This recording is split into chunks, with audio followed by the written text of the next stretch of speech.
Dans le livre des Actes des Apôtres, les nouvelles dans la forme du pluriel, nous. La communion des saints n'est pas finie devant les souffrances et les tribulations, mais elle s'est enracinée beaucoup plus et affermie dans les dangers de la mort. Luc cueillit au cours des 2 années de la prison de Paul les détails de son évangile et du livre des Actes des Apôtres comme des témoins oculaires. Et il a écrit des textes, des paroles de Christ rassemblées. Il a porté ce trésor unique et précieux avec lui dans ce long et dangereux voyage. Il n'a pas parlé de lui-même dans ses nouvelles, ni par sa parole, ni dans son évangile. Nous trouvons dans ce voyage une consolation que 3 hommes se sont rencontrés en communion d'amour, vainquant par leur prière tous les obstacles qui les empêchent de poursuivre leur chemin vers Rome.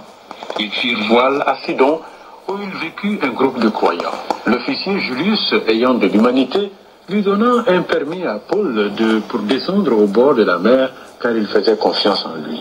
Il l'a connu quand il était emprisonné à Césarée, et c'est fort possible que Paul, à cette époque, était enchaîné main à main avec un soldat, suivant le système romain, mais la chaîne n'a pas empêché Paul de prêcher l'évangile. Après avoir quitté l'Anatolie, le vent commença à souffler contre la direction du navire, et comme la voile a été fixée, le navire ne put pas s'avancer contre le vent, mais ils avaient dû canoter avec le courant, en dépit du courbement de la voile. Alors ils s'embarquèrent dans la protection des montagnes de Chypre, et sans l'influence du vent, pour l'ouest en direction de la Rome lointaine. Enfin, ils arrivèrent à Myra, d'ici, où ils ont trouvé un grand voilier chargé de blé, qui se dirige à Rome, et sur lequel les prisonniers furent transportés.